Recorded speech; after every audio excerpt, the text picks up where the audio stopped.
हनुमान ज्ञान गुण सागर जय कपीस तिहु लोक उजागर रामदूत अतुलित बल धामा अंजनी पुत्र पवन सुत नामा महावीर विक्रम बजरंगी कुमति निवार सुमति के संगी कंचन वरण विराज सुवेश कानन कुंडल कुंचित केसा हाथ वज्र ध्वजा विराजे कांधे मूढ़ जनेऊ साजे शंकर सुवन केसरी नंदन तेज प्रताप महाजगवंदन विद्यावान गुणी अति चातुर राम काज करिवे को आगे प्रभु चरित्र सुनिवे को रसिया राम लखन सीता मन बसिया सूक्ष्म रूप धरि सियहि दिखावा विकट रूप धरि लंक जरावा भीम रूप धरि असुर संहारे रामचंद्र के काज समारे लाए सजीवन बचन दियारे श्री रघुवीर हरषि उर लाए रघुपति कीन्ही बहुत बड़ाई तुम मम प्रिय भरत सम भाई सहस वदन तुमरो यश गावे अस कहि श्रीपति कंठ लगावे सनकादिक ब्रह्मादि मुनीसा नारद शारद सहित अमीसा यम कुबेर दिगपाल जाते कवि कोविद कहि सके गाते तुम उपकार सुग्रीवहि कीना राम मिलाए राजपति दीना तुमरो मंत्र विभीषण माना लंकेश्वर भय सब जग जाना जुग सहस्र योजन पर भानु जो ताहि मधुर फल प्रभु मुद्रिका मेरी मुख माहि जलधि नाग भय अचरज नाहि दुर्गम काज जगत के जेते सुगम अनुजय तुम देते राम दुआरे तुम रखवारे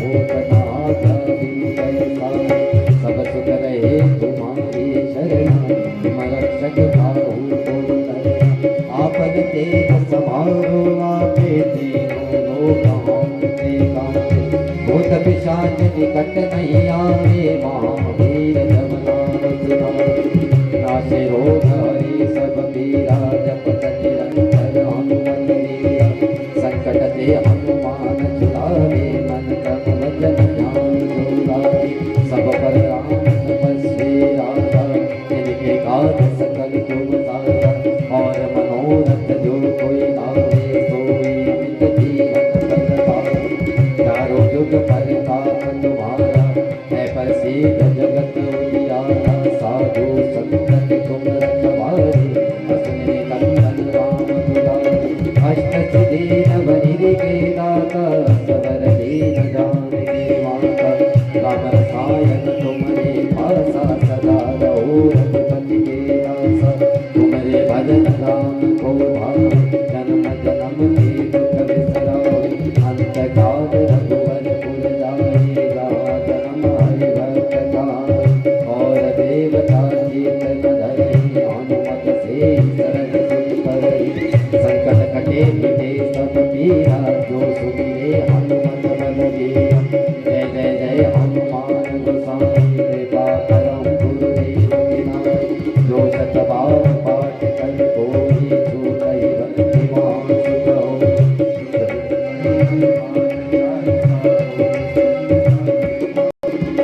तुलसीदास सदा हरि चेरा कीजे नाथ हृदय माडेरा कीजे नाथ हृदय माडेरा कीजे नाथ हृदय माडेरा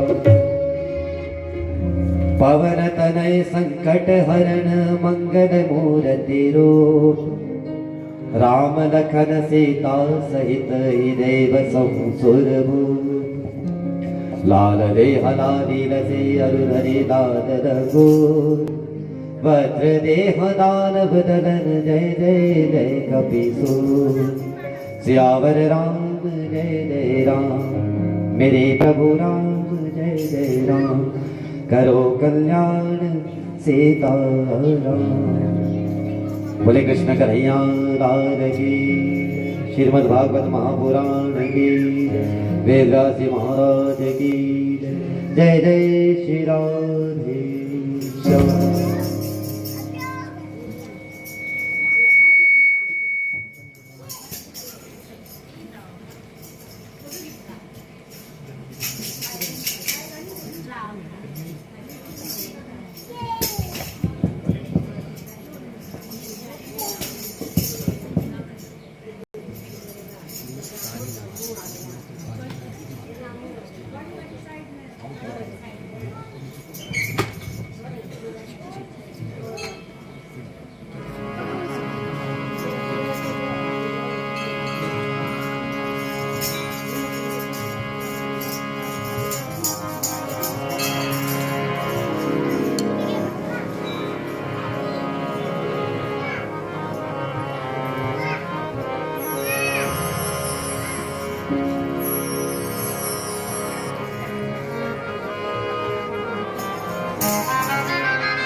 हरिणानाम अतसंधानम रसानाम छंदसमपि मंगलानाम च करतारो वन्दे वाणी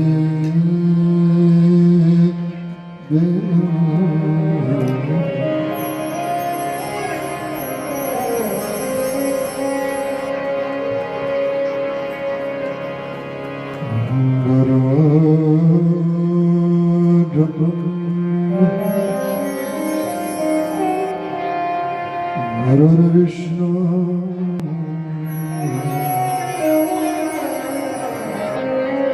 गुरुदेवो महेश्वर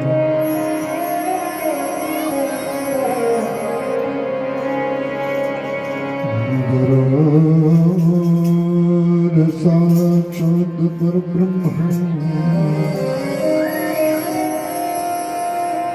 तस्मै श्री गुरवे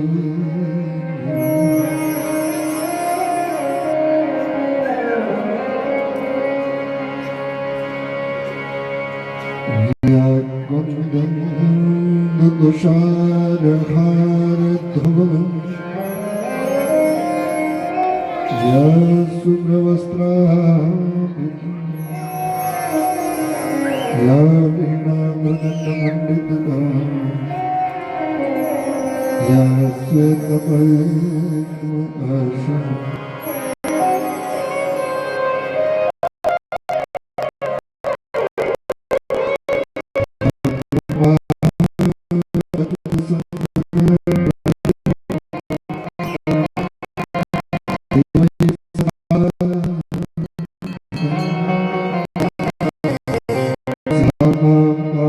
सरस्वती भगवती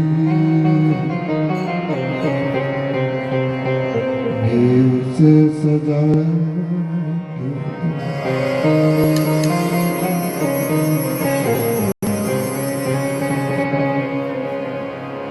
संगरम संगराचार्य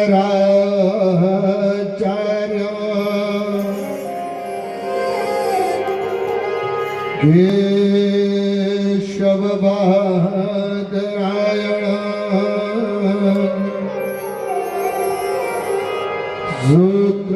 सूत्रभास्य कृतो वन्दे भगवन्तो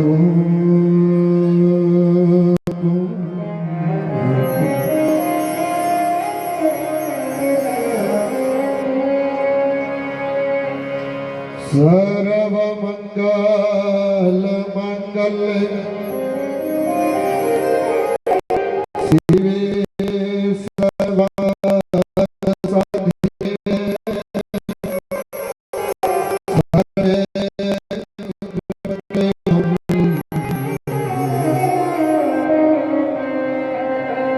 नारायणी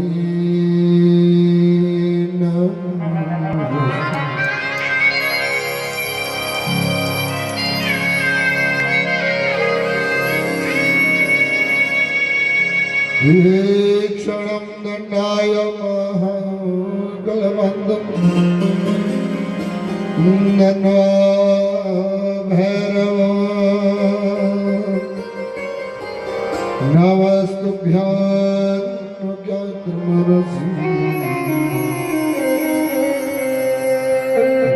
वटुक भैरव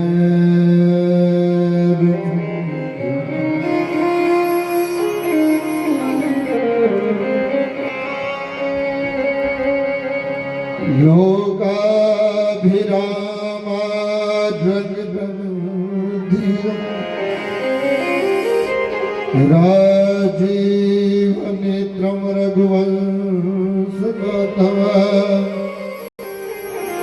कारुण्य रूपम करुणाकरं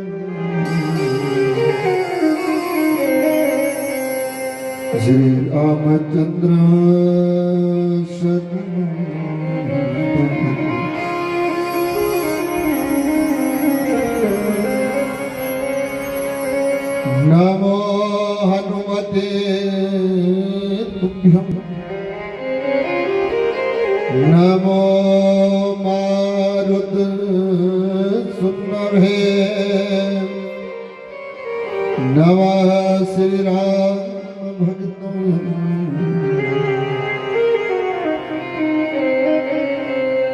श्यामायस्य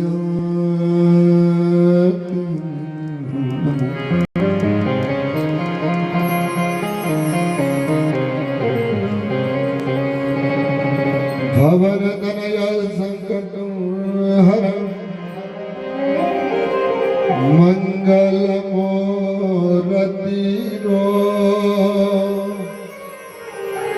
राम लखन सीता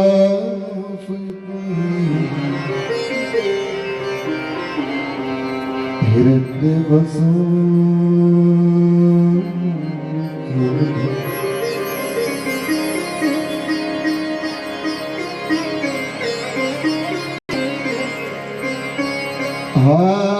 आइए हनुमान जी विराजिए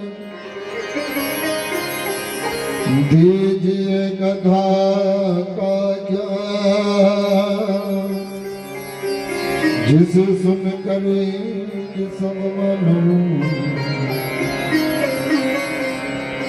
हो जाएंगे भक्त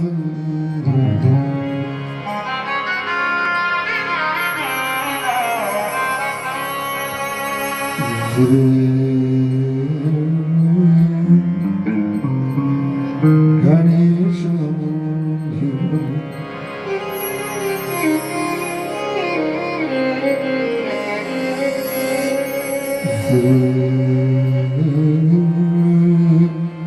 गुरु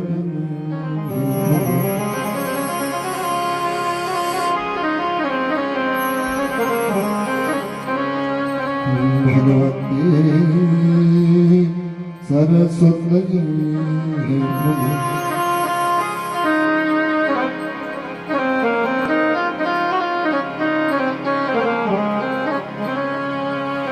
बाल कृष्णाय नमः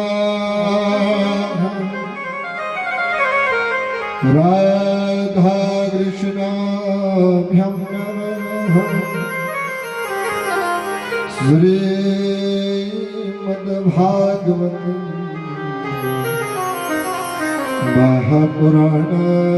महापुराणायति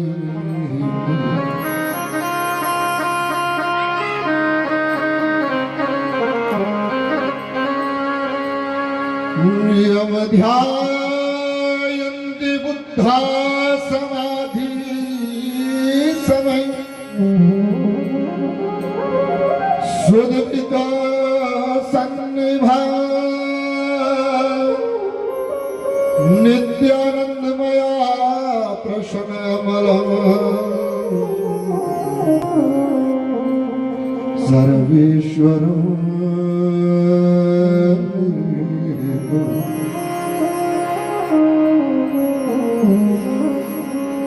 व्यगता व्यगत परम प्रपंच रहित ध्यान गम्यं विभो धम संसार विनाश हेतु वंदे हरि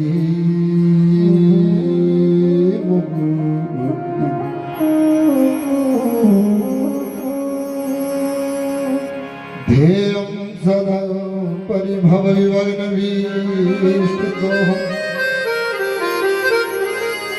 धीर्धास्पदं शिविरञ्जनतो शरण्यं विद्यार्थी हरणवणत बाल भवानि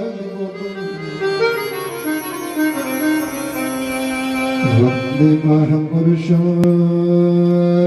ते चरणं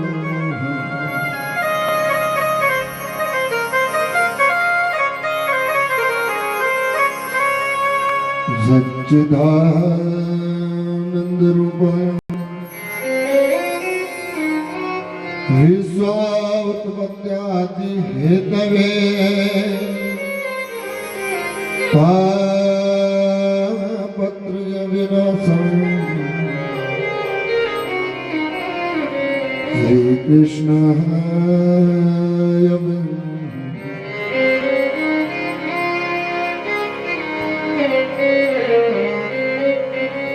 बालकृष्णाय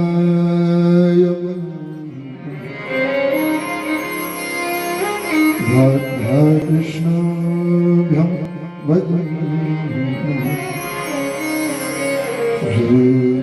श्रीमद्भागवत महापुराणाय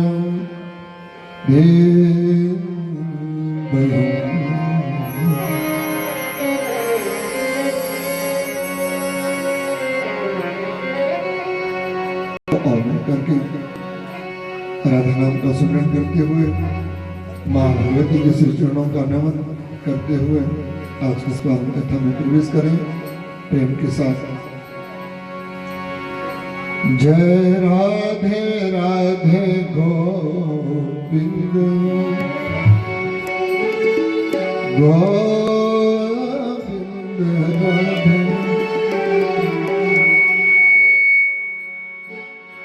गोविंद राधे गोपाल राधे।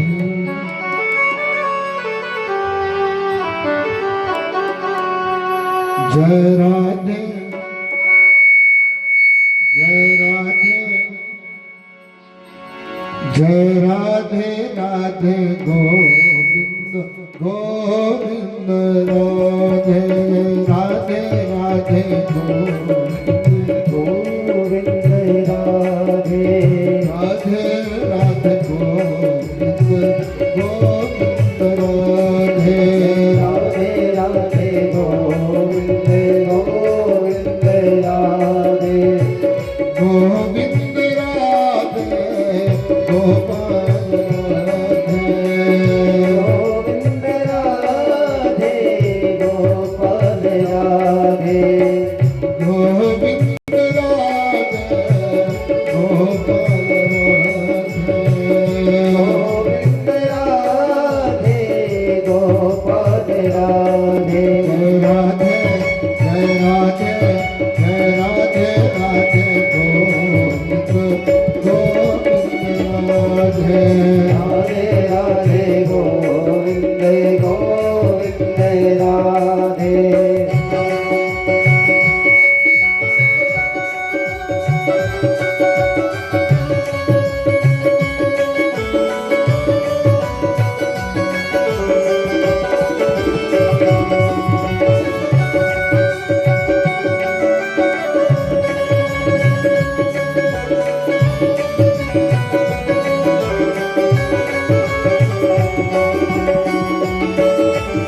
गोपाल राधे गोविंद राधे गोपाल राधे गोविंद राधे गोपाल राधे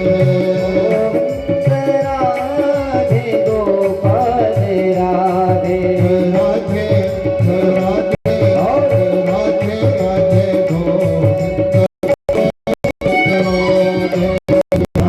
राधे गोविंद राधे राधे राधे गोविंद गोविंद राधे राधे राधे गोविंद गोविंद राधे राधे राधे गोविंद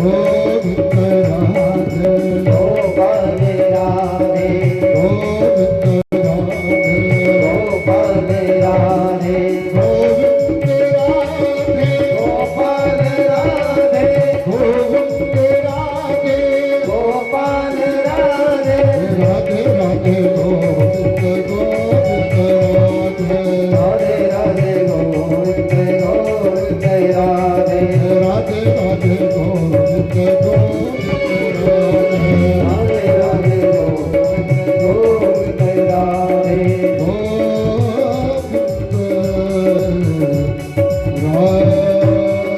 गोविंद राधे राधे राधे गोविंद गोविंद राधे राधे राधे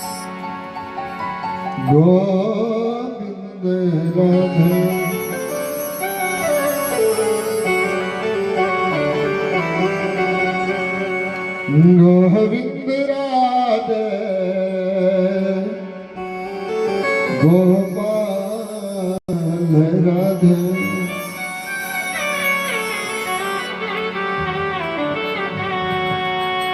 जय राधे राधे गोविंद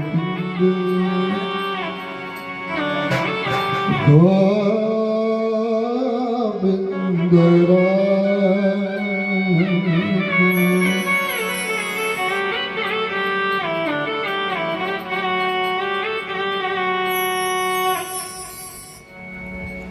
परम पूजनीय करुणा वर्णाली अधिकारिणी राजेश्वरी भगवान नंदिनी आनंद कंद भगवान जी की वाग्मय मूर्ति श्री राधा वल्लभ सरकार के श्री चरणों में मेरा कोटि कोटि वंदन है।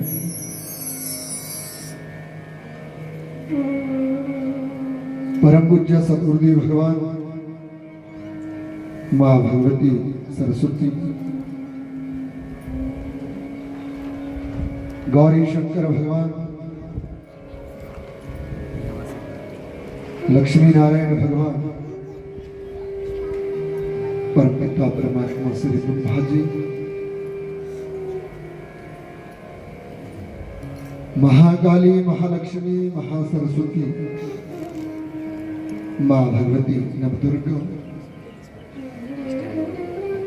माँ भगवती श्री भीमा काली माँ भगवती कुलदेवी समस्त ग्राम देवता इष्ट देवता स्थान देवताओं को मेरा आह्वान आओ इस यज्ञ मंडप में अपना अपना स्थान ग्रहण करें और हम सबके जीवन का कल्याण करें। अवाहित माँ भगवती गंगा मैया यमुना मैया माँ भगवती सरस्वती प्रयागादि संगम स्थान काशी विश्वनाथ भगवान वृंदावन हरिद्वार मार्कंडे जैसे अन्य तीर्थों के लिए श्री पंचदशनाम जगह अखाड़ी के सभी संतों को सभी महंतों को गुरुमूर्तियों को मेरा इस व्यासपीठ से कोटि कोटि वंदन। मेरे राधा रमण बिहारी लाल जी की बांग्मय मूर्ति श्रीमद् भागवत महापुराण के श्री चरणों में मेरा इस व्यासपीठ से कोटि कोटि वंदन। परम पूज्य सद्गुरुदेव भगवान श्री वेद व्यास जी, श्री सुखदेव भगवान जी,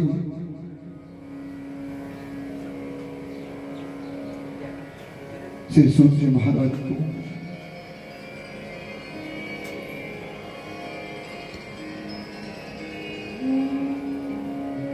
मेरा इस व्यासपीठ से कोटि कोटि वंदन और वंदन करता हूं अपने माता पिता के श्री चरणों का। साधुवाद है मेरा व्यासपीठ से मुखिया गिजमन परिवार के लिए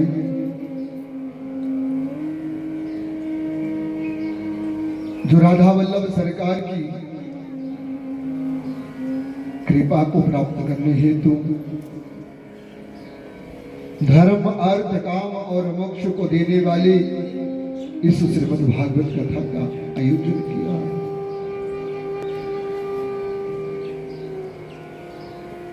साधुवाद है मेरा व्यासपीठ से यज्ञ मंडप में आए हुए मेरी भक्ति स्वरूपणी माताएं, बहन, बुजुर्ग, बच्चे और यंत्र ध्वनि के अनुसार श्रवण कर रहे सभी कथा प्रेमियों को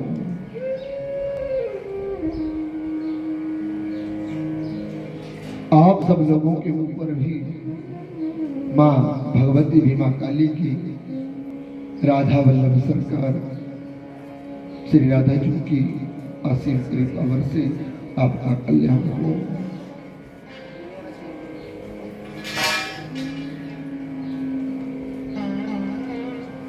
आप सब जानते हैं कि आज ये पवित्र धरा भगवान की पवित्र दर्शनों को प्राप्त की हुई मानव जाति का कल्याण करने के लिए इस श्रीमद् भागवत कथा का आयोजन है। जब जब धर्म की हानि हुई है तब तब भगवान ने अनेक रूपों को धारण कर इस धरा पर जन्म लिया और मानव के जीवन का कल्याण किया।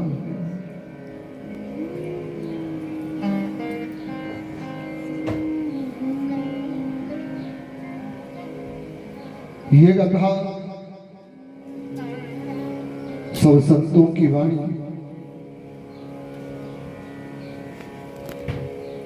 और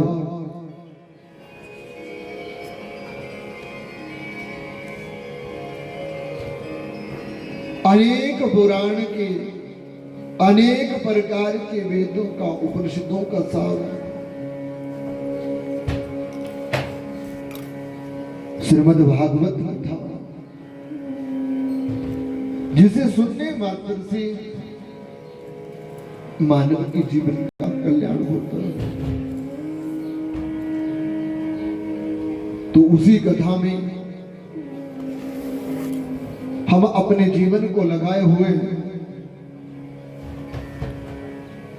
जब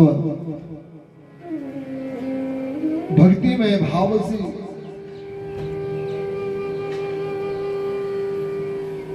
प्रेम से ज्ञान और वैराग्य को साथ लेकर करके अपने जीवन को भगवान जी के चरणों में आश्रित करते हैं तो कलयुग में भी मानव अपने जीवन का कल्याण कर लेता है। इस कलयुग के रहते हुए मानव का कल्याण होना बड़ा मुश्किल है, लेकिन जो मानव इस कलयुग में भी भगवान का नाम, भगवान के प्रति श्रद्धा, भगवान के प्रति विश्वास और अनंत कार्यों का अंत कर प्रभु से प्रेम करता रहता है, वो इस कलयुग में भी मुक्त हो जाता है। कलयुग का पीड़ित व्यक्ति इस पृथ्वी के किसी भी कोने में चले जाए, वो अपने जीवन को सुरक्षा प्राप्त नहीं कर सकता। अगर मानव को अपने जीवन में सुरक्षा प्राप्त करनी है, मानव को अपने जीवन में भक्ति प्राप्त करनी है, मानव को अपने जीवन में मोक्ष चाहिए, तो कलयुग में मोक्ष का सार और इस मोक्ष को प्राप्त करने वाली भागवत के सिवा कहीं भी व्यक्ति अपने जीवन में लाभ प्राप्त नहीं कर सकता। ऐसी ये संतों की वाणी जो अनेक प्रकार के मानव की काली छाया को दूर कर अमृत स्वरूप भगवान के दर्शन करा कर करके मानव को भव से पार कर देती है, उस अमृत को सुनने के लिए हम सब लोग इस सत्संग में इकट्ठे हुए हैं। और ये सत्संग ही मानव के जीवन का कल्याण है। इसे जान कर करके हम इस कथा का अनुसरण करें। तो आज ये श्रीमद् भागवत की बहती हुई गंगा अपने प्रथम दिवस में प्रवेश करने जा रही है। तो मानव कब तक भागवत सुनने का अधिकार नहीं रखता है? शास्त्र कहते हैं जब तक मानव के जीवन में धर्म नहीं, जब तक मानव के जीवन में भाव नहीं, जब तक मानव के जीवन में दया नहीं, जब तक मानव के जीवन में शांति नहीं, तब तक वो मानव भागवत सुनने का अधिकार प्राप्त नहीं कर सकता। और जब मानव के जीवन में धर्म का अनुसरण आ जाए, दूसरों के प्रति दया की भावना हो, नित्यावृत्ति वो शांत रहने वाला हो और नित्यावृत्ति वो परोपकारी अपने जीवन को रखे, तभी मानव अपने जीवन में भागवत की कथा को सुनकर करके लाभ प्राप्त कर लेता है। लेकिन कलयुग में मानव हर प्रकार के धर्म को अपनाश कर करके अपने धर्म का त्याग कर देता है। मानव के जीवन में दया रूपी गुण अंत हो जाता है और शांति तो कलयुग में प्राप्त हो ही नहीं सकती। फिर परोपकार, अगर मानव के जीवन में स्वार्थ की कोई आशा किरण दिखाई दे तो वो परोपकार भी करता है, जिसके कारण वो परोपकार उसे विनाश की तरफ ले जाता है और मानव का जीवन इस जीवन में भक्ति आकर करके भी दूर भाग जाती है। तो इस जीवन का कल्याण करने के लिए, भागवत का अनुसरण करने के लिए, अपने जीवन को भगवान के प्रति अर्पण करने के लिए पहले मानव के जीवन में ऐसा एक सद्गुण होना चाहिए जो भगवान को प्रिय लगे और उसी सद्गुण के कारण मानव अपने जीवन का कल्याण कर सकता है। तो ये परम पवित्र कथा श्री सूत जी महाराज कलयुग के पीड़ित 88,000 ऋषियों को सुख प्राप्त कराने के लिए नैमिषारण्य के पवित्र धाम प्रश्रवण कराते हैं और उस कथा के बीच में कलयुग के दुखों से पीड़ित संत मानव जीवन का कल्याण के लिए श्री सूत जी महाराज जी के मुख से इस कथा को सुनते। तो सूत जी नैमिषारण्य के पवित्र धाम स्थल पर सब संतों के बीच में जब इस कथा को कहने लगे तो स्वर्ग के जल ऋषियों ने प्रश्न किया, महाराज बताओ कलयुग के रहते हुए मानव का कल्याण कैसे होगा? कलयुग के रहते हुए मानव का कल्याण कैसे होगा? कलयुग का व्यक्ति लोभी है, कलयुग का व्यक्ति अहंकारी है, कलयुग के व्यक्ति के अंदर अभिमान भरा पड़ा है, ईर्ष्या, मोह। मानव इन अवगुणों के द्वारा इस कलयुग में अगर भव से पार जाना हो तो वो कैसे जाए? तो सूर्य कहते हैं, स्वर्ग का दृश्य ध्यान से सुन लेना। जब तक मानव के जीवन में भगवान को प्राप्त करने की इच्छा ना हो, भगवान तब तक उसे दर्शन नहीं देते। क्योंकि शास्त्र भी कहते हैं, धर्मो रक्षति रक्षतः। जो स्वयं अपनी रक्षा करता है, भगवान भी उसी की रक्षा करते हैं, और जो स्वयं अपनी रक्षा नहीं कर सकता, उसकी भगवान भी रक्षा नहीं करते। तो सूर्य ने कहा, स्वर्ग का ऋषियों, तुम जीवन में कल्याण चाहते हो, जीवन में मुक्ति चाहते हो, और इस मुक्ति का तुम अपने जीवन में लाभ प्राप्त करना चाहते हो, तो जीवन में मुक्ति का लाभ प्राप्त करने के लिए जब तक अपने जीवन को सुयोग्य नहीं बनाओगे, सुयोग्य धर्म में नहीं लगाओगे, तब तक तुम्हारे जीवन का कल्याण नहीं हो सकता। इसलिए ऋषियों, जैसे मानव के पास कोई गुण होगा तो गुण के द्वारा वो अपने प्रभु को रिझाएगा, और जब प्रभु जी को रिझा दिया जाएगा तो उसी एक गुण से भगवान उसके कलयुग के पापों का अंत करते हुए मोक्ष की प्राप्ति कर लेता है। शास्त्र कहता है कलयुग में गुण आना बड़ा मुश्किल है, लेकिन कलयुग में अगर एक भी अवगुण आ जाए और अवगुणों के रहते रहते कहीं गलती से भगवान की शरणागति मानव को प्राप्त हो जाती है, तो भी वो मानव अपने जीवन में मोक्ष प्राप्त कर लेता है। बड़ी सुंदर कथा रामचरितमानस की है। रावण के अंदर अनेकों अवगुण थे, लेकिन रावण के अंदर एक सद्गुण भी था। जब निश्चय कर लिया, विश्वास कर लिया, तो अडिग नहीं रहते थे। राम जी से शत्रुता करी, माता सीता का हरण किया, लेकिन मृत्यु से डरे नहीं।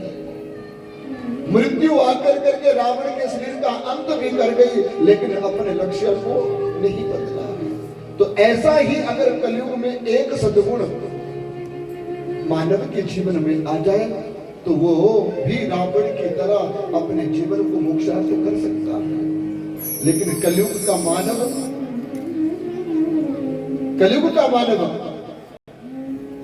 अपने जीवन को छोड़ कर करके, स्वार्थ को छोड़ कर करके, मोह को छोड़ कर करके, ईर्ष्या को छोड़ कर करके ऐसा कोई भी सद्गुण ग्रहण नहीं करना चाहता जिससे इस कलयुग में मानव की मुक्ति हो।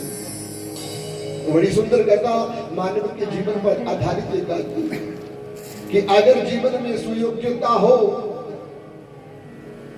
मानव के जीवन में अगर सुयोग्यता होगी तो वो मानव एक न एक दिन भगवान को प्राप्त कर लेता है। और मानव अगर उस सुयोग्यता को प्राप्त ना कर सका तो उसको भाव के कारण मानव अपने जीवन का अंत कर देता है, जिसके कारण मानव के जीवन में दुख के सिवा और कुछ प्राप्त नहीं होता। तो सूर्य कहते स्वर्ग का दृश्यों, एक सौदागर थे घोड़ा पालने वाले। कौन थे? चुप बैठ करके कथा सुनने का दोष लगता है, मां भगवती के प्रांगण में बैठे हो, इसलिए मुख से उच्चारण जरूर करना है। एक सौदागर था, मुझे पता है मेरी शक्ल सबको दिखाई नहीं दे रही है, सभी ऊंची ऊंची गर्दन करके मुझे देख रहे हैं, कल से इसका सोचा गया, लेकिन आज तो सुनना ही पड़ेगा ना। घोड़ा पालने वाला कोई सौदागर था, वो घोड़ों को पालता था और पाल कर करके उन्हें बेचता था। हुआ क्या? जीवन में एक ऐसा समय आ गया, उसके घर में जितने भी घोड़े थे वो किसी रोग के कारण खत्म हो जाते। बड़ी मुश्किल से उन घोड़ों को पाल करके अपने जीवन का गुजारा करता, लेकिन समय ऐसा आया कि वो जो घोड़े जिनको वो पालता था अचानक से सब बीमारी के कारण मर जाते थे। जब रोग के कारण उनकी मृत्यु हो गई तो गरीबी के कारण बेचारा बहुत समय तक दुख प्राप्त किया, लेकिन एक दिन मन में विश्वास करते हुए उसने अपने मन को स्थिर कर करके दुख को दूर भगाने के लिए किसी दूसरे गांव में जाकर के एक छोटा सा घोड़ा खरीदा और उसे अपने घर ले आए। अब जब वो घोड़ा खरीद कर करके घर लाए तो उस घोड़े को उसने अपने बच्चों से ज्यादा पाल पोस कर करके बड़ा किया। इच्छा क्या थी? बोले इस घोड़े को कभी मैं पाल कर करके जब बड़ा करूंगा और ये घोड़ा अनेक प्रकार के मेरे पापों को काट कर करके मेरे दुख चिंता को मिटा कर करके धन का लाभ मुझे देगा, जिससे मेरे परिवार फिर से सुख प्राप्त कर सकता है। इसी एक इच्छा के कारण उसने उस घोड़े को पाला, और जब इस इच्छा से घोड़े को पाला तो महाराज हुआ क्या कि वो घोड़ा दिन प्रतिदिन अपने सौदागर के यहाँ पर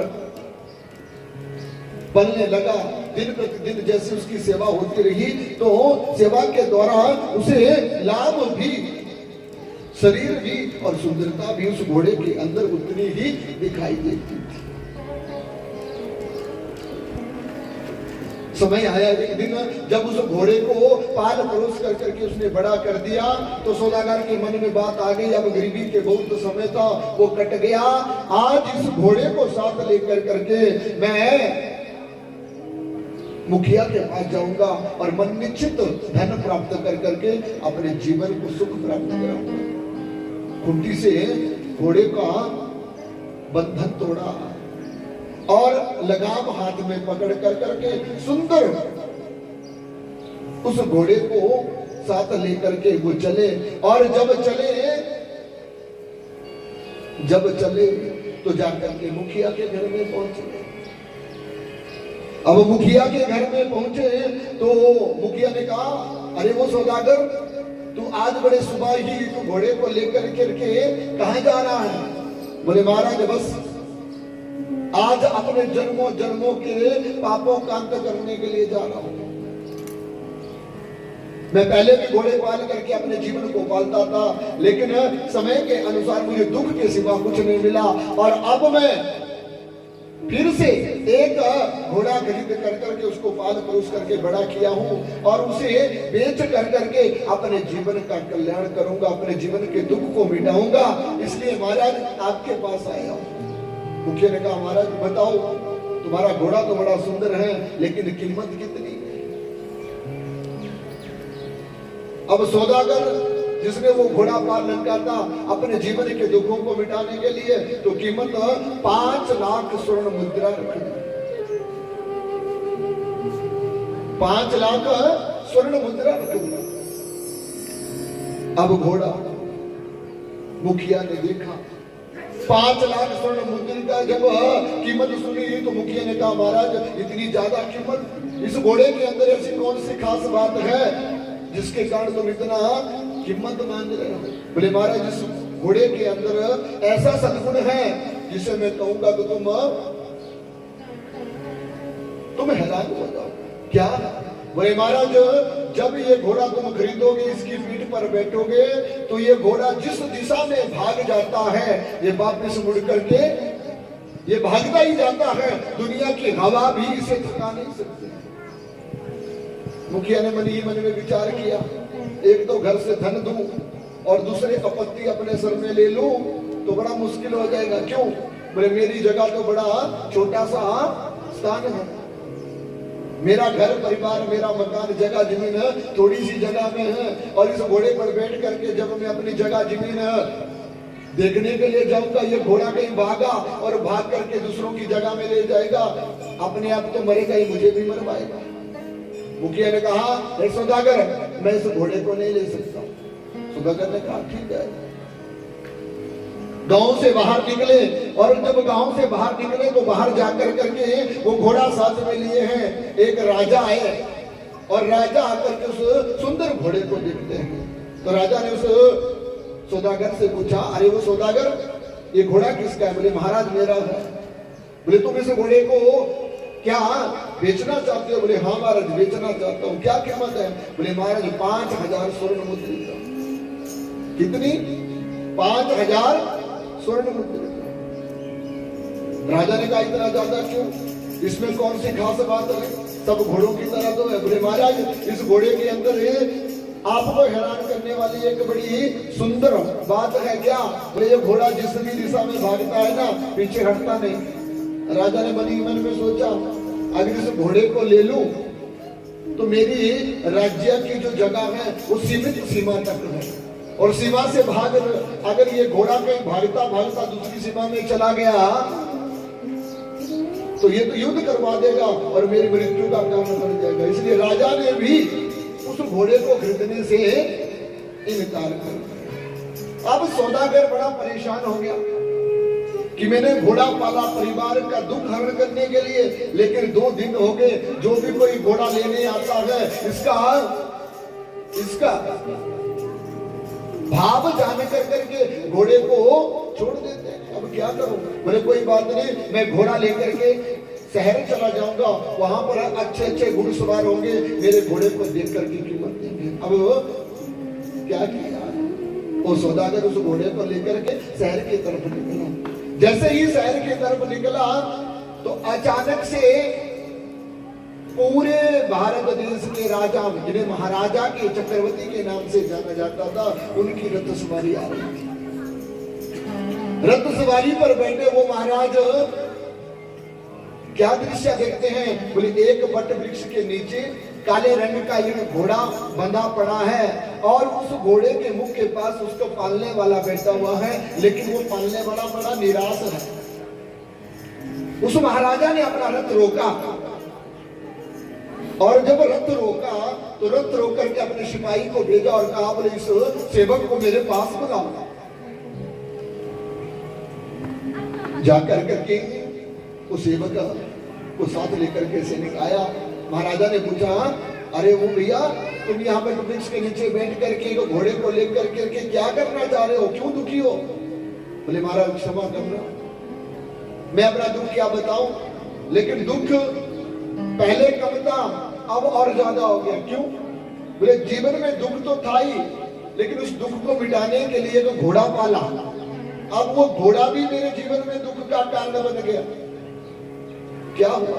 बोले, महाराज, अपने जीवन में भोजन कम किया, घोड़े को ज्यादा खिलाया, कल ये बड़ा होगा, सुयोग्य होगा, और सुयोग्य होने के बाद जब इस घोड़े को कल मैं बेचूंगा तो अच्छी कीमत प्राप्त करूंगा, लेकिन ये सब सोच मेरी मिट्टी में मिल गई। मैं जिसे भी ये बेचना चाहता हूँ, इस घोड़े के सद्गुण को देख कर करके वो लेने वाला इनकार कर देता है। तो महाराजा ने कहा, तुम्हारे घोड़े के अंदर क्या सद्गुण है और कितनी कीमत है?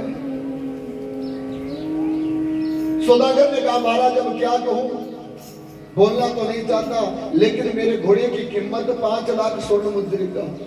इतनी ज्यादा? बोले, हाँ। क्या गुण है? बोले, महाराज गुण ऐसा है कि ये घोड़ा जिस भी दिशा में भागता है वो हवा की तरह भागता है, और कोई भी दूसरा घोड़ा इसका मुकाबला नहीं कर सकता। राजा भी जो महाराज यात्रा करने के लिए निकले थे, ऐसा ही घोड़ा प्राप्त करना चाहते थे, ऐसा ही घोड़ा उन महाराजा को चाहिए था, और वो उस घोड़े की तलाश के लिए निकले हुए थे। तो महाराजा ने कहा, सिर्फ 5000 स्वर्ण मुद्रिका। पर एक बात सुन ले सौदागर, अगर ये घोड़ा भागा नहीं और इसने हवा के साथ दूसरे घोड़े को हराया नहीं तो मैं घोड़ा वापस कर दूंगा। सौदागर ने कहा, महाराज ये मेरा पाला हुआ पशु है, मुझे इसके ऊपर विश्वास है, ये किसी से हारने वाला नहीं, और इसके शरीर के अंदर इतनी ताकत है, आप जिस दिशा के बीच में, पानी के बीच में, हवा के बीच में छोड़ोगे, ये घोड़ा पीछे हटने वाला नहीं है। अब महाराजा उतरे, घोड़े की तरफ देखा और घोड़े की तरफ देख करके अपने सिपाही को 5 लाख स्वर्ण मुद्रिका सौदागर ने मांगी थी। लेकिन घोड़े को देख करके जब महाराजा की आंखें लोभ खा गई तो 5,000 मुद्रिका और मिलाकर करके 10,000 स्वर्ण मुद्रिका उस सौदागर को दी। और वो सौदागर से घोड़ा लेकर के महाराजा ने रथ का त्याग कर दिया। महाराजा ने रथ का त्याग कर दिया, घोड़े पर बैठे और बातें करने वाला वो घोड़ा हवा के साथ उड़ता हुआ उस घोड़े के मन कर्म और वचन से राजा को लुभायित कर देता है और राजा के मन की संतुष्टि भी हो जाती है और घोड़े पालने वाले के जीवन का दुख भी मिट जाता है। अब ये कथा क्या बताती है? ये कथा क्या बताती है? बोले गांव का मुखिया पहले आया, घोड़ा नहीं खरीद सका। फिर राजा आया, वो भी घोड़ा नहीं खरीद सका। महाराजा आया, उसने घोड़ा खरीदा। क्यों? बोले उसे तो धरती पार करने वाला घोड़ा चाहिए। तो ऐसे ही मानव का जीवन है। मानव के जीवन को भी कुछ लोग नहीं समझ सकते। यहां तक कि ज्ञान वैराग्य को धारण किए वाले लोग भी मानव के घोड़े को नहीं समझ सकते। मानव के घोड़े की समझ वही महाराज जानते हैं जिनको घोड़े के बारे में उनके मूल्य क्या पड़ता है। इसलिए अपने जीवन को उस सौदागर के घोड़े की तरह बनाओ जिससे राजा नहीं महाराजा इसे खरीद कर करके अपने जीवन का कल्याण करें और मानव को मोक्ष मिल जाए। तो सूर्य कहते हैं कलयुग में मानव को अगर भव से पार जाना है तो मानव के लिए अपने जीवन को ऐसा बनाना पड़ेगा, ऐसी भक्ति करनी पड़ेगी, ऐसे ज्ञान को अर्जन करना पड़ेगा जिससे मानव के जीवन को कलयुग छू ना सके और मानव का कल्याण हो जाए। तो सूर्य कहते हैं स्वर्गाधीशियों, धर्म के रहते हुए स्वार्थ को जानने वाला व्यक्ति भगवान को प्राप्त नहीं कर सकता। वो जानता है ये धर्म है, लेकिन फिर भी उस धर्म में स्वार्थ देखता हो वो मानव इस कलयुग में मुक्ति प्राप्त नहीं कर सकता। दूसरी बात, ज्ञान को प्राप्त कर लेना अच्छी बात है, वैराग्य को प्राप्त कर लेना मानव के जीवन में अच्छी बात है। लेकिन जब तक मानव के जीवन में भक्ति नहीं आई, भक्ति का रस भर कर करके नहीं आता, तब तक मानव के जीवन का कल्याण होना बड़ा मुश्किल है। और इस मुश्किल जीवन में कलयुग के रहते हुए अगर मानव को अपने जीवन को कल्याणित करना है तो बहुत कठिन बात नहीं है, बहुत कठिन बात नहीं है। कलयुग में शास्त्र कहते हैं कि कलयुग में अगर तुम धर्म को पाना चाहते हो तो धर्म पाने के लिए ना तो दान की जरूरत, ना यज्ञ की जरूरत, ना जप की जरूरत, ना तप की जरूरत। कलयुग में तो भगवान को प्राप्त करने के लिए जरूरत है तो मन के भाव की, भक्ति की। और जब मानव के जीवन में भक्ति भाव जागृत हो जाएगा तो फिर भगवान हमारे से दूर नहीं, हमारे पास ही रहते हैं। तो सूची कहते हैं स्वर्गाधीशियों, इसी भक्ति रस के द्वारा हम अपने जीवन का कल्याण कर सकते हैं। और जब तक मानव के जीवन में भक्ति देवी दुख के साथ रहती है तब तक मानव के जीवन में ज्ञान और वैराग्य नहीं आता। और ज्ञान मानव के जीवन में आ भी जाए अगर वो बूढ़ी अवस्था में होगा तो मानव के जीवन का कल्याण नहीं करेगा। इसलिए मानव को अपने जीवन में भक्ति को प्राप्त करने के लिए समय की जरूरत नहीं पड़ती। शास्त्र कहते हैं जन्म लेते ही मानव को भक्ति करना सीख लेना चाहिए। जन्म से ही भगवान के चरणों में रहना सीखो और जैसे जैसे मानव का जीवन बढ़ता जाएगा आपके भक्ति का सागर बढ़ता जाएगा और वो सागर जब एक दिन अमृत का रूप ले लेगा तो आपको तो भव से पार करता ही है, लेकिन भक्ति के रस में पड़े हुए अगर उस मानव का परिवार भी उस भक्ति रस में आकर के अपने जीवन को लगाता है तो मानव के जीवन का कल्याण हो जाएगा। तो सूर्य कहते हैं स्वर्गाधीशियों, कलयुग में मानव को प्रेम करना सीख लेना चाहिए। कलयुग में मानव को दूसरों के प्रति ईर्ष्या छोड़ देना चाहिए। कलयुग में मानव को अपने स्वार्थ को छोड़ करके परोपकार की भावना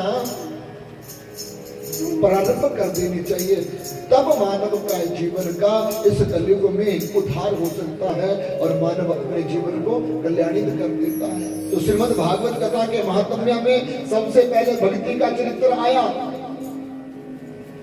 क्या हुआ? सूजी कहते हैं सोनकादि ऋषियों, ये श्रीमद् भागवत की कथा नारद जी ने सनक सनंदन इत्यादि ऋषियों के मुख से सुनी थी। तो सोनकादि ऋषियों ने प्रश्न कर दिया, बोले महाराज, जो नारद एक जगह टिक नहीं सकता, दूसरों के परिवार को टिकने नहीं देता, क्या वो नारद कभी भागवत सुन सकता है? क्योंकि नारद का स्वभाव है चुगली करना। और ध्यान से सुनना, कलयुग में वही लोग बड़े मान्यता को प्राप्त करते हैं जो दूसरों का बुरा करे, चुगली करे और नित्य प्रति दूसरों के लिए ईर्षा करता हो ना, वही कलयुग में मानव सबसे ज्यादा प्रशंसनीय होता है। कलयुग का व्यवहार सत्य, धर्म, दया, शांति करने वाला व्यक्ति कलयुग में लाभ प्राप्त नहीं करता।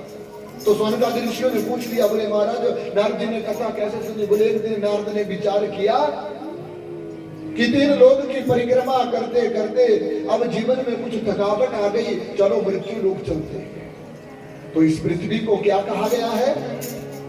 इस पृथ्वी को क्या कहते हैं? मृत्यु लोक। कौन सा लोक है? हाँ, मृत्यु लोक। देवता लोग भी इस मृत्यु लोक में आने के लिए तरसते हैं।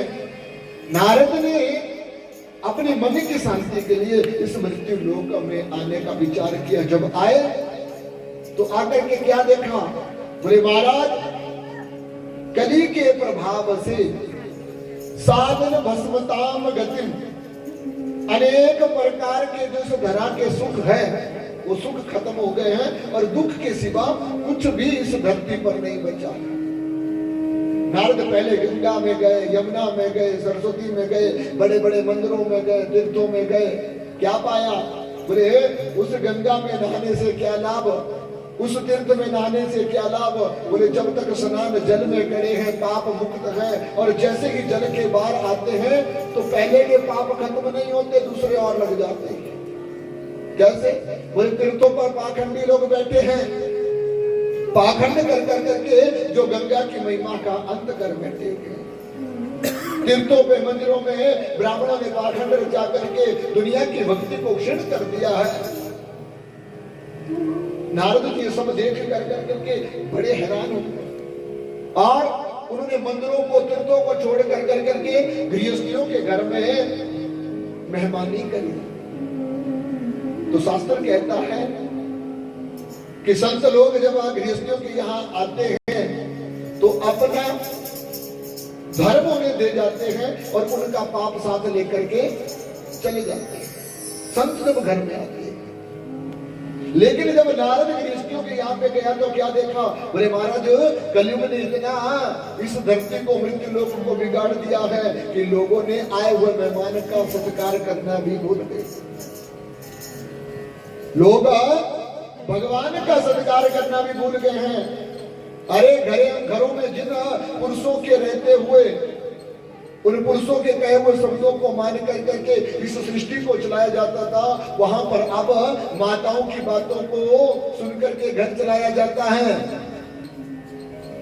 जिस घर में घर का मुखिया सलाह देकर के पूरे घर का काम करता था, वहां पर साला लोग सलाह देकर करके बने बनाए हुए घर को बिगाड़ने का कार्य कर रहे हैं। अब नारद वहां से भी निकले और वहां से निकल करके मन में विश्वास कर लिया। क्या? बोले महाराज, धरती पर मैं आया शांति के लिए, लेकिन यह शांति तो क्या मिलनी थी, और दुख मेरे जीवन में आ गया, अब क्या करूं? तो नारद जी ने ब्रह्मा के मुख से सुना था कि जब मानव वृंदावन पहुंच जाता है तो बड़े से बड़े दुख, बड़े से बड़े कष्ट मानव के जीवन के दूर हो जाते हैं। तो नारद ने भी मन में विचार किया, क्यों ना मैं वृंदावन चला जाऊं। जब नारद ने यह विचार किया वृंदावन जाऊं, तो वृंदावन जाने लगे। यमुना का तट रास्ता देखा और उस यमुना के तट से जाने लगे। जब यमुना के तट से जाने लगे तो आगे जाकर के एक बहुत भयंकर घटना देखी। क्या घटना देखी? बोले एक स्त्री है यमुना के किनारे बैठी हुई और उसकी गोदी में दो बूढ़े सोए हुए हैं। और भी स्त्रियां उसके पास गए, लेकिन वो स्त्रियां उस स्त्री के रोते हुए को देख कर करके कह रही है, क्या अरे बहन तुम चुप हो जाओ, एक ना एक दिन तुम्हारा कल्याण हो जाएगा। नारद ने ये दृश्य देखा और देख कर करके आगे चले गए। जैसे ही आगे निकले तो स्त्री जो रो रही थी नारद को देख कर करके कहने लगी, क्या नारद को देख करके कहने लगी, भो साधो क्षण अरे वो महात्मा रुको। नारद ने एक बार जब आवाज सुनी तो आवाज को सुनकर के अनसुना कर दिया। क्यों? बोले शास्त्र भी कहते हैं कलयुग में स्त्रियों का संग करना मानव के लिए पाप से बढ़कर के और कुछ नहीं। नारद ने कहा मैं तो संत हूं और कलयुग के रहते हुए मैं एक स्त्री की बात को सुनकर के रुक जाऊंगा तो मेरी भक्ति का अंत हो जाएगा। नारद नहीं रुके। जब नारद नहीं रुके तो दूसरा पग उठाया तो फिर उस स्त्री ने कहा, महाराज रुकिए, और कैसे संत हो, एक दुखिया को देख कर करके, एक दुखिया को देख कर करके भी तुम्हारा हृदय नहीं पिघला? अरे ऐसे संन्यास से क्या लाभ जो दूसरों के दुख को दूर ना कर सके। अब नारद जी रुक गए। नारद जी जब रुके तो नारद जी ने उस स्त्री से पूछा, अरे वो देवी भवताम किम, कौन हो तुम और क्यों मुझे पुकार रही हो? बोले महाराज क्षमा करना, आपको बुलाने के पीछे मेरा कोई ना कोई भावार्थ है, आप मेरे पास आइए। नारद ने कहा मैं स्त्रियों के पास नहीं आता, तुम जो भी बोलना चाहते हो दूर से बोलो। तो दूसरी तरफ से नारद उस स्त्री के शरीर को देख कर करके चुप हो जाते हैं। अब भक्ति देवी ने कहा, महाराज तुम मुझे जानो, मेरा जन्म द्रविड़ देश में हुआ, कर्नाटक में मेरा यौवन आया और गुजरात इत्यादि देशों में मैं विवाह करके जब बड़ी हुई तो मैंने 2 संतानों को पैदा किया, लेकिन वो दोनों संतानें पाखंडियों के द्वारा क्षीण होकर के मेरे पति की मृत्यु हो गई, जिसके कारण मैं आज दुख को भुगत रही हूँ। नारद ने कहा कौन हो तुम? बोले मेरा नाम भक्ति है। यहाँ क्या कर रही हो? बोले महाराज मैंने सुना था लोगों से कि वृंदावन में आकर के मानव के जीवन का दुख दूर होता है, पाया भी। मैं आई, यमुना जी का स्नान किया, बाकी बहन जी के दर्शन किए और दर्शन करने के बाद मैं तो अपने जीवन के दुख से निपट गई, लेकिन महाराज मेरे पुत्रों को जो बुढ़ापा और दुख आया है ना, उन्हें देख कर करके मेरे जीवन का जो दुख गया और ज्यादा बढ़ गया है। क्या हुआ तेरे पुत्रों को?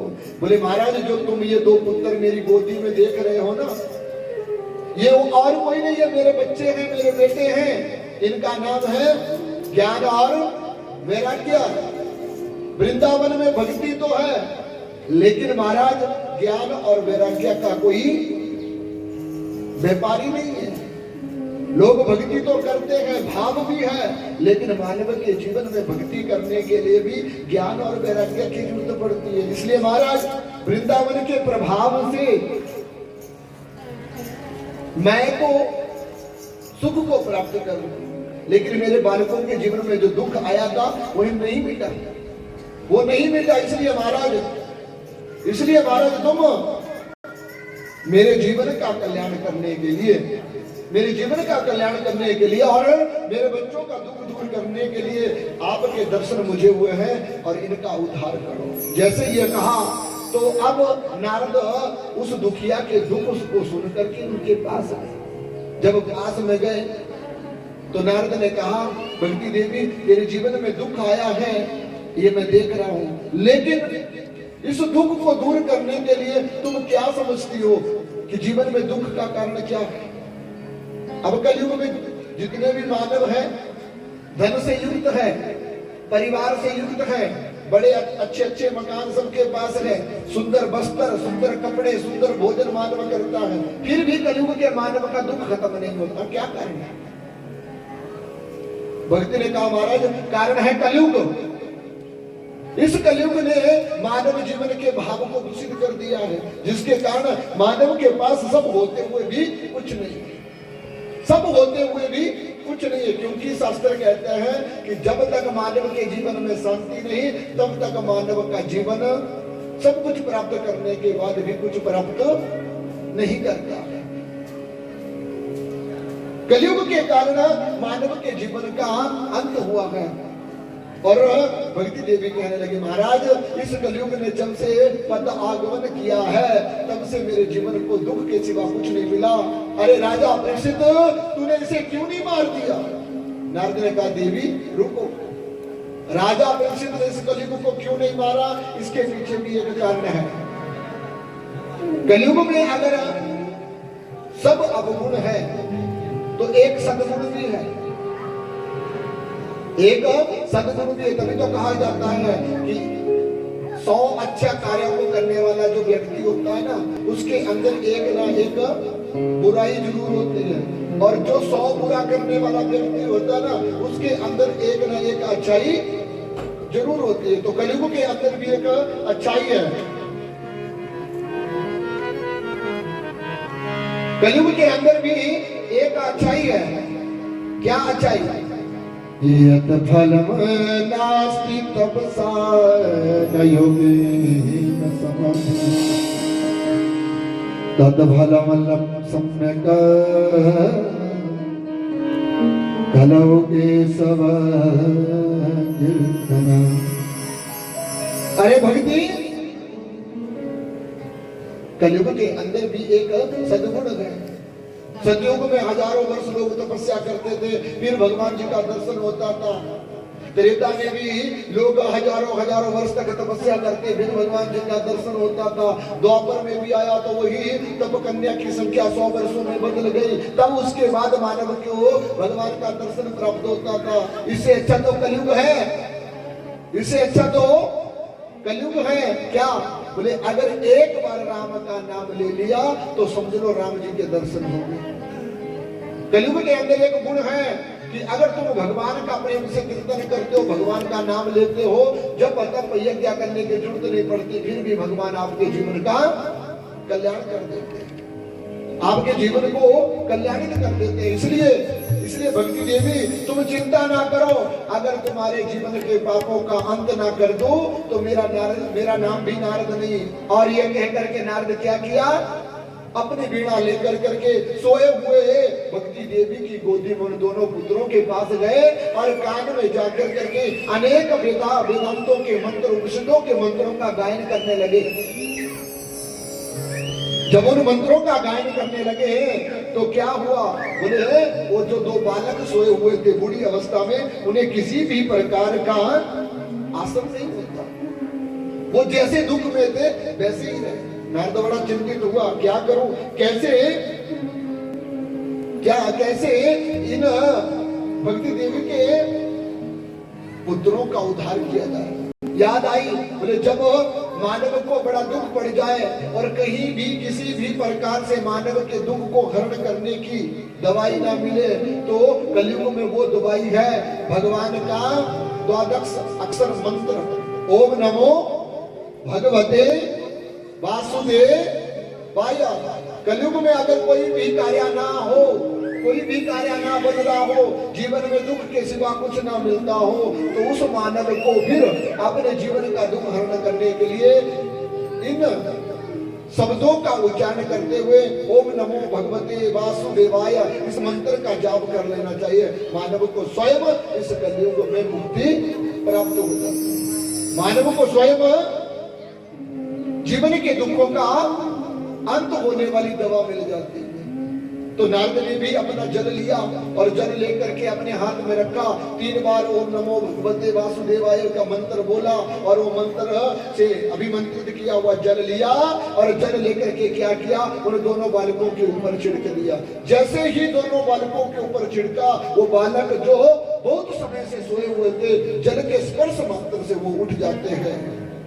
वो बालक उस जल के स्पर्श मात्र से उठ गए, लेकिन जैसे ही वो जल खत्म होकर के धरती पर नारद जी ने गिराया, वो बालक जमाई लेकर के पुनः सो गया। जमाई लेकर के वो बालक पुनः सो गया।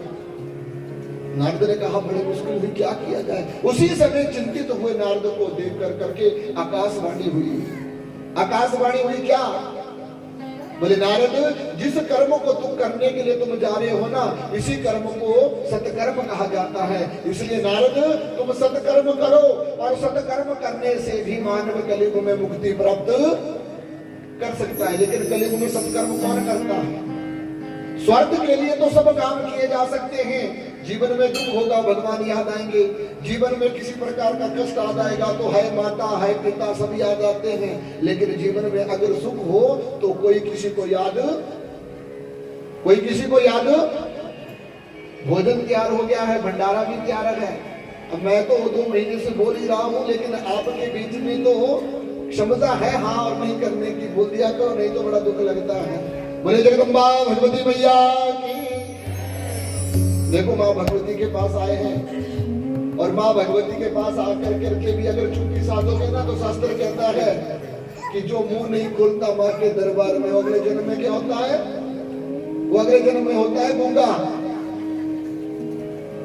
इसलिए अपने जीवन को माँ भगवती के चरणों में और भगवान जी का पास बैठ कर करके भी नहीं खोलोगे ना तो जीवन की शुद्धता नहीं हो सकती।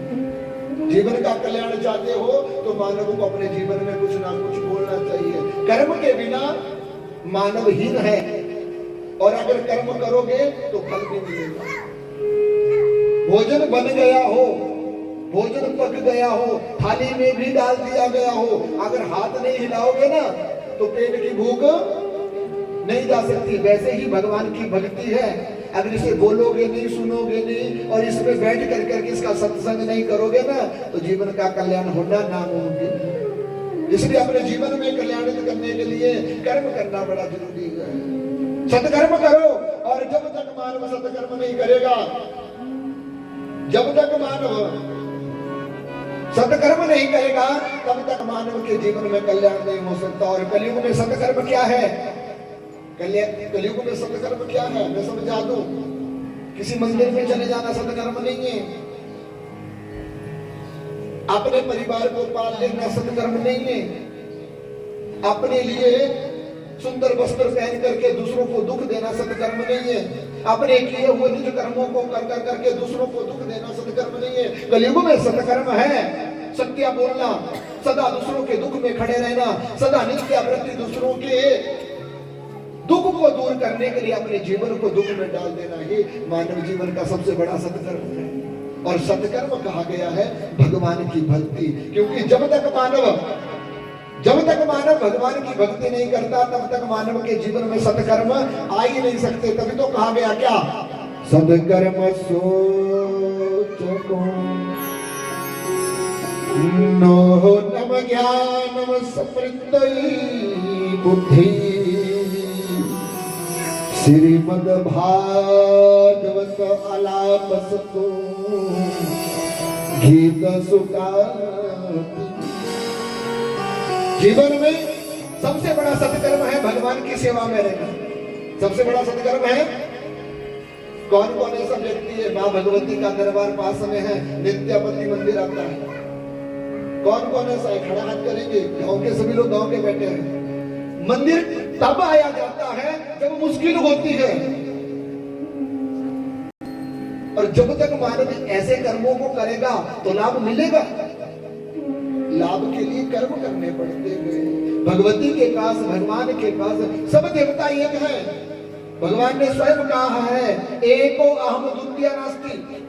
इस संसार में जो कुछ दिखाई दे रहा है ना ये सब भगवान का है। भगवान चाहे तो एक मिनट में मिट्टी में मिला दे, और भगवान चाहे तो ऐसे सुंदर सुंदर दरबार भगवान ने अपने भक्तों के लिए बना कर। तो मानव जीवन के सत्कर्म है दया करना, संतोष करना, जितना मिल जाए उसी में अपने पेट को भरे रखना। लेकिन मानव जीवन में कलयुग में ऐसी व्यवस्था है कि जीवन में सब कुछ भर जाता है, लेकिन मानव का उदर भरता, मन भरता, सब कुछ है, लेकिन मानव के अंदर शांति नहीं है, जिसके कारण वो सत्कर्म नहीं कर पाता। मानव कर्म करता है स्वार्थ के लिए, मानव कर्म करता है और स्वार्थ के लिए किया हुआ कर्म भगवान को प्रिय नहीं लगता। तभी तो कहते हैं भगवान कि तुम पानी में मल मल करके जितना मर्जी नहा लो, जब तक अपने मन को मैल नहीं उतारोगे ना, तब तक मानव के जीवन का कल्याण, मानव के जीवन का कल्याण खोल लो मुंह खोल लो, कल्याण हो जाएगा। तभी तुम्हारा कल्याण हो जाएगा। नहीं तो मुख बंद रखोगे ना तो अंदर के जो पाप है वो बाहर नहीं आएंगे। बोले बांके बिहारीलाल की क्या कहा?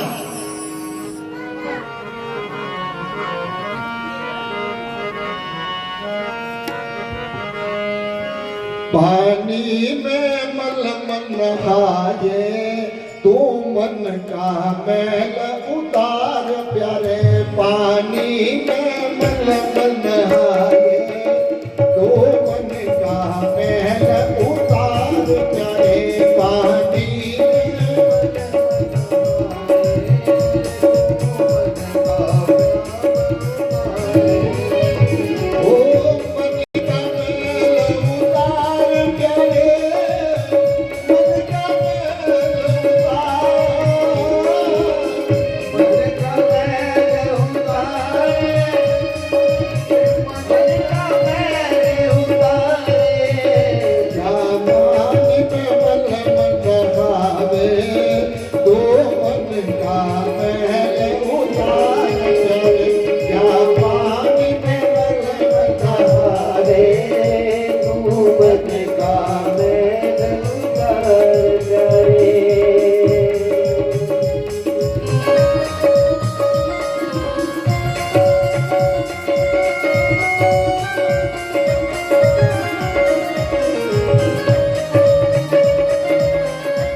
अपने मन के मैल को नहीं उतारता ना, तब तक मानव के जीवन का दुख नहीं मिट सकता।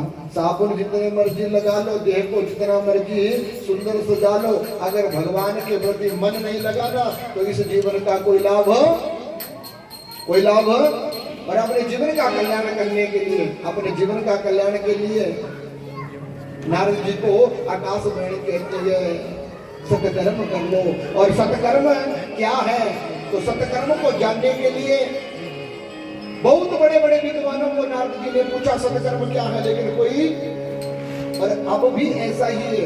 अगर सत्या का मार्ग होगा तो लोग रास्ता कम दिखाते हैं, और पाप का मार्ग होगा तो 100 मित्र भी बन जाएंगे और उस जगह पे पहुंच भी जाता है। जीवन का कल्याण अगर करने का समय आएगा ना तो लोग मित्रता तोड़ देते हैं, और पाप की अगर बारी आए तो 100 मित्र भी बन जाते और मानव का कल्याण, मानव का अंत भी कर देते हैं। तो नारद जी ने मन किया क्यों ना क्यों ना अपने जीवन का कल्याण करने के लिए मृत्यु लोक के प्राणी तो मुझे सच्ची मार्ग नहीं दिखाएंगे, तो बोले मैं बद्री नारायण भगवान चला जाऊं, वहां जाकर करके मैं नारायण भगवान की सेवा करूंगा और फिर मुझे सत्कर्म के बारे में ज्ञान होगा। नारद उठे और नारायण का दर्शन करने के लिए बद्री विशाल चले जाते हैं। बोले बद्री विशाल भगवान।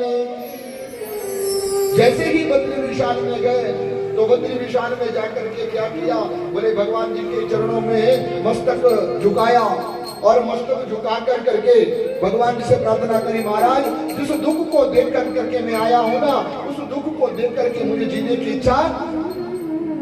इच्छा नहीं है। इसलिए आकाशवाणी ने कहा सत्कर्म करो, लेकिन ये सत्कर्म क्या है मैं नहीं जानता।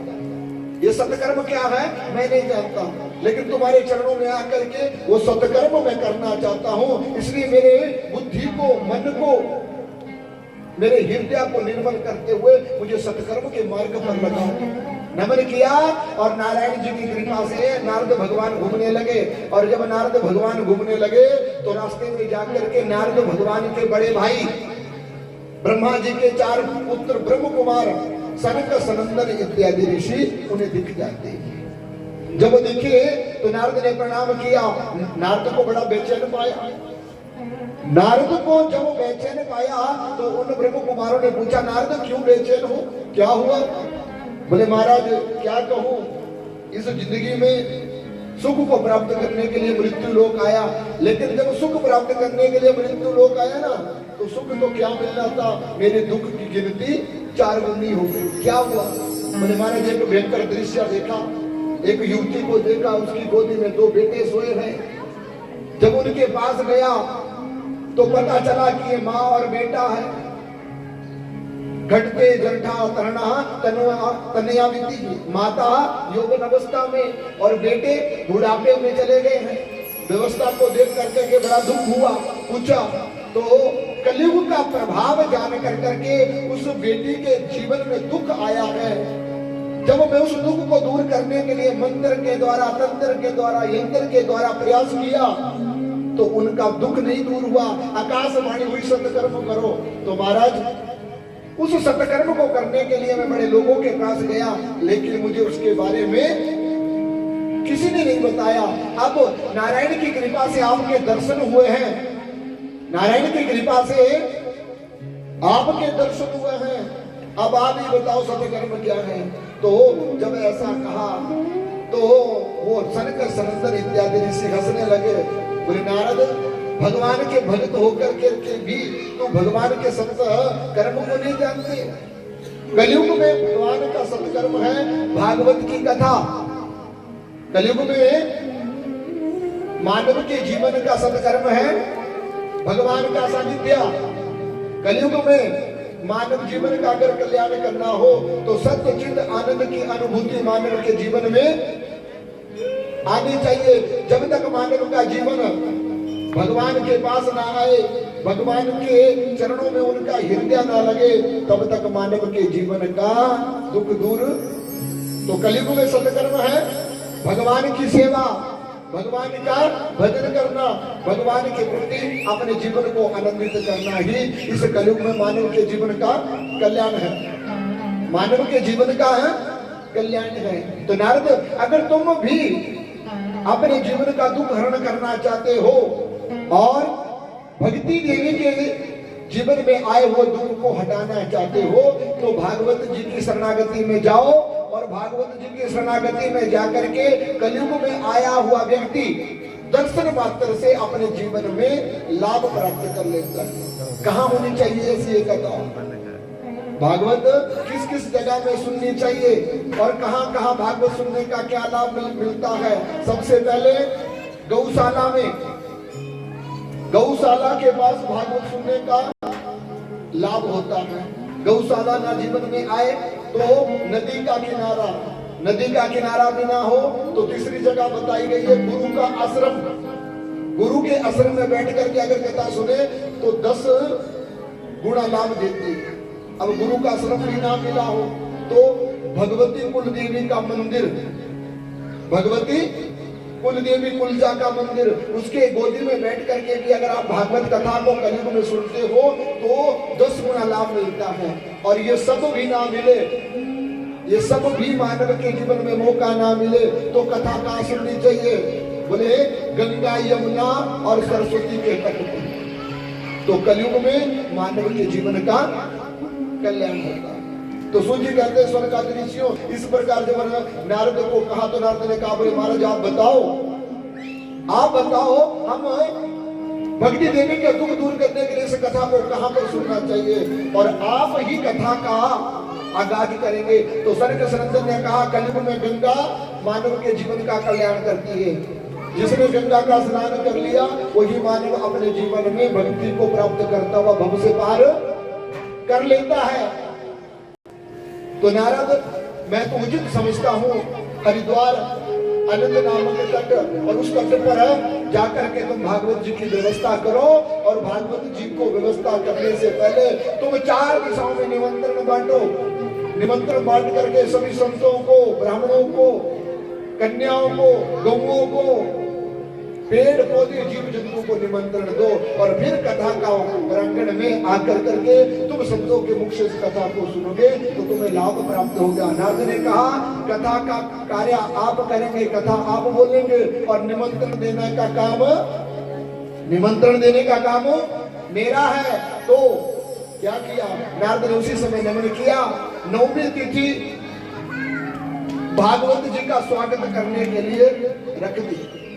और बड़ा सुनहरा मौका इस बार श्रावण बीमा काली में मिला। कल जब भागवत जी का पुराण का स्वागत हुआ है तो 9वीं तिथि में ही हुआ, और इसकी पूर्णावधि जो है प्रतिपदा को होगी। शुभ लक्षण और मां भगवती के दर्शन। तो 9वीं तिथि से भागवत को प्रारंभ कर करके पूर्णिमा या अमावस्या के दिन अगर इसकी आहुति डाले तो कहते हैं मानव के जीवन में कलयुग में सोने के ऊपर सुहागा होता है, सोने के ऊपर सुहागा होता है। तो भागवत जी भी कल श्रावण में पहुंचे 9वीं तिथि को, और नारद जी ने भी अपनी भागवत की कथा प्रारंभ करी 9वीं तिथि को। इसलिए अब नारद भगवान निमंत्रण देने चले। और जब निमंत्रण देने चले तो निमंत्रण देते देते सब लोगों को कह रहे हैं कि हरिद्वार में भागवत जी की कथा है। क्या कह रहे हैं? हरिद्वार में भागवत जी की कथा है, सब लोग आए। तो हम भी आपको व्यासपीठ से निमंत्रण देते हैं। हमारे नन्हे मुन्ने बच्चों ने जो ये भागवत कथा का आगाज किया है, मेरा व्यासपीठ से जितने भी लोग यंत्र ध्वनि के अनुसार इस कथा को सुन रहे हैं, आवाज को सुन रहे हैं, वो सभी आए और मां भगवती के इस प्रांगण में आकर के अपने जीवन का कल्याण करें। क्योंकि हरि भजन के बिना मानव का जीवन अधूरा है। हरि भजन के बिना मानव का कल्याण कलयुग में नहीं हो सकता।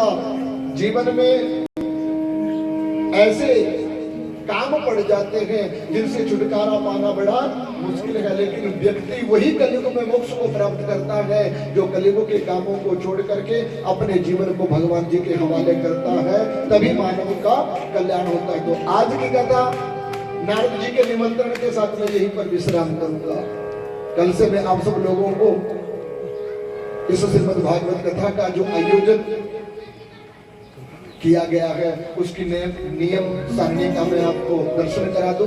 तो श्रीमद् भागवत कथा का नित्य प्रति जो गायन है 1 बजे से लेकर के 4 बजे के बीच में होगा। 1 बजे से लेकर के आप लोग कितने बजे आएंगे?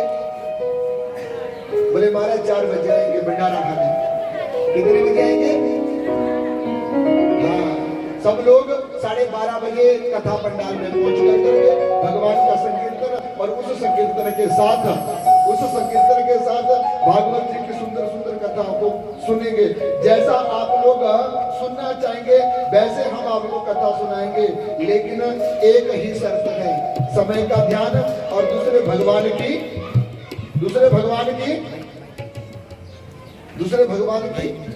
भक्ति। जब तक भगवान जी के साथ भक्ति नहीं होगी ना, भगवान जी के साथ प्रेम नहीं होगा ना, तब तक भगवान जी की कथा सुनने का लाभ प्राप्त नहीं होता है। हम भी आज ही इसी समय में संकल्प कर लेंगे कि जितने अपने हैं सबको निमंत्रण देंगे। का भागवत नहीं है, माँ भगवती के प्रांगण में भागवत है सबका है। और जिनके जितने जितने अपने लोग हैं सबको निमंत्रण दे करके भागवत जी के लिए निमंत्रण दे और पंडाल में आकर के इस पंडाल की शोभा बढ़ाए। और क्या कहेंगे, क्या कहेंगे, एक ही शब्द, राम जपले हो राम जपले, राम जपले जिंदड़ी है इनके बैठ सदा नहीं रहना, राम जपले जिंदड़ी है इनके बैठ सदा नहीं रहना, जपले जिंदड़ी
चलना तेरा पढ़ कर के ले जा,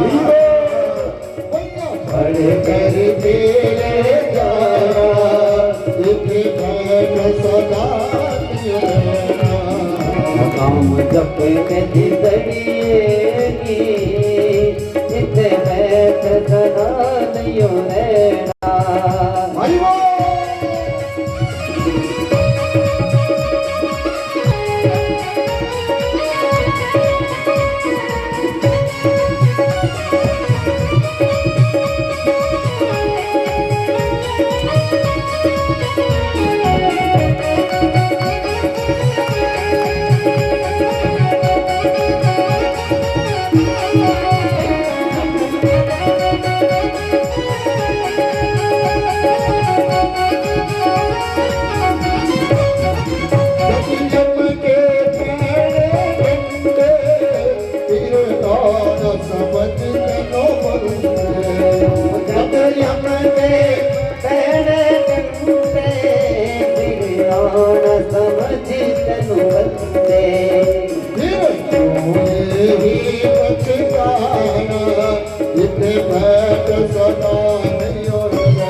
पहले जिंदड़ी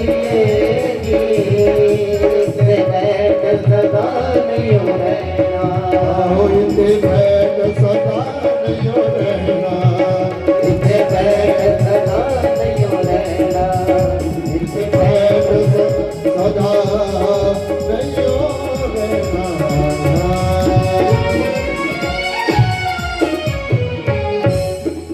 भागवत भगवान की जय। तो राम के नाम के बिना मानव का जीवन अधूरा है। इसलिए अपने जीवन में राम नाम का सुमिरन करते हुए आज की कथा को मैं यहीं पर विश्राम दूंगा। सभी अपने अपने स्थान पर खड़े हो जाएंगे और मिलकर के भगवान जी की आरती करें। हरिओम चंद्रमा मनसो जात चक्षयो सूर्यो अजायत स्रोगाद्वायुष प्राणस्य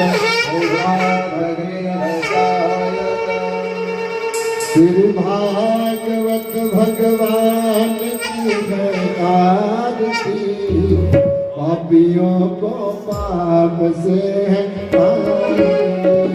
भागवत भगवान की ये आरती पापियों को पाप से तारती। भागवत भगवान की आरती पापियों को पाप से है तारती। श्री भागवत भगवान की ये आरती पापियों को पाप से तारती। ये अमर ग्रंथ ये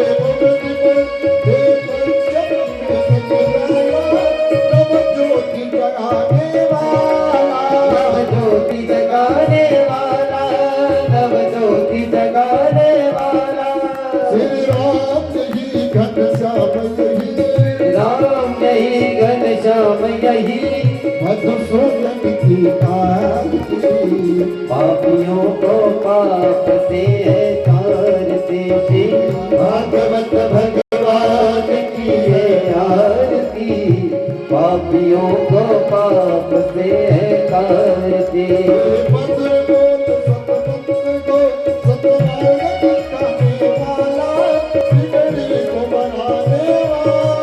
बिगड़ी को बनाने वाला बिगड़ी को बनाने वाला ज्ञान यही है ध्यान यही है ध्यान यही है ध्यान यही है प्रभु चरणों की आरती पापियों को पाप से तारते। श्री भागवत भगवान की ये आरती पापियों को पाप से तारते। ये साथी दीप सावन दीप संताप मिटाने वाला प्रभु भक्ति जगाने वाला भक्ति जगाने वाला सब भक्ति जगाने वाला ब्रह्म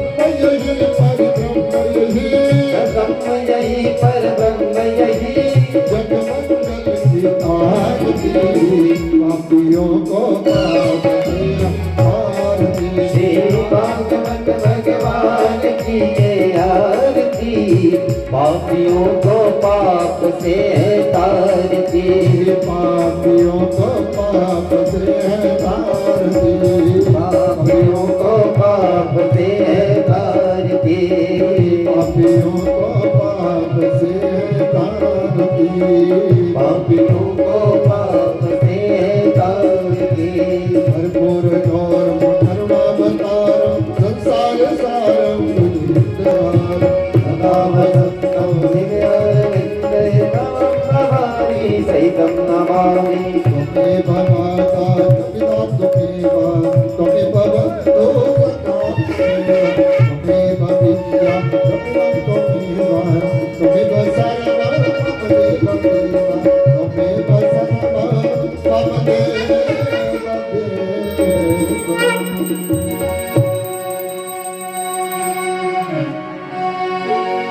मिलकर के भगवान जी के लिए भोग लगाए।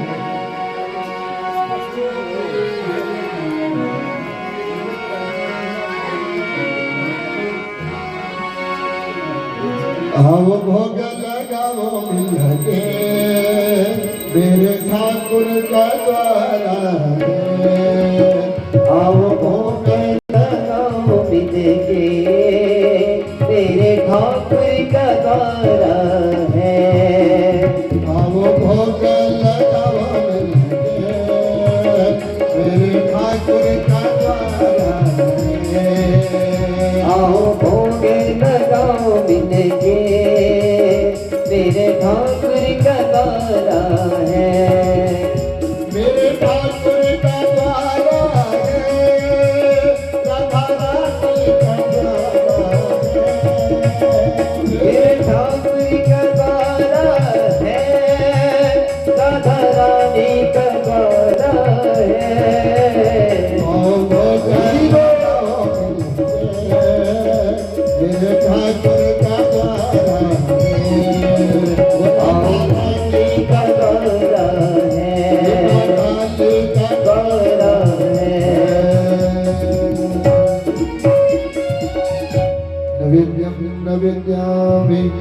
विधंते पुनराचुर धर्म समझामी नमः। विश्व शांति के लिए प्रार्थना करेंगे। हो सभी का भला हे करो कामना मैल खोवे न पावे कोई भावना। हो सभी का भला ये करो कामना मेरी होने न पावे कोई भावना। मैल होवे न पावे कोई भावना। हे मैली होने न पावे कोई भावना। सर्वे भवन्तु सुखिनः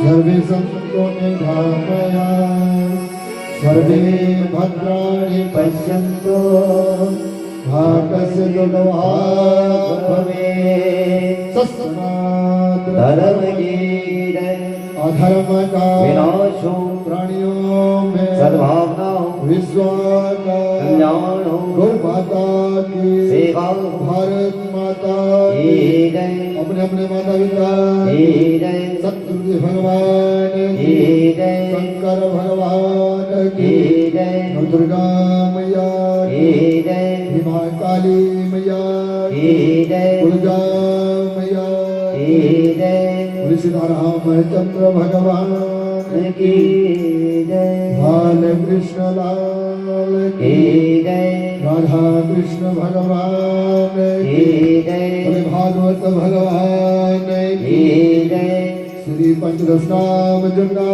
खड़े की जय गंगे हर नर्मदे हर जटा शंकर हर महादेव पार्वती मदय हर हर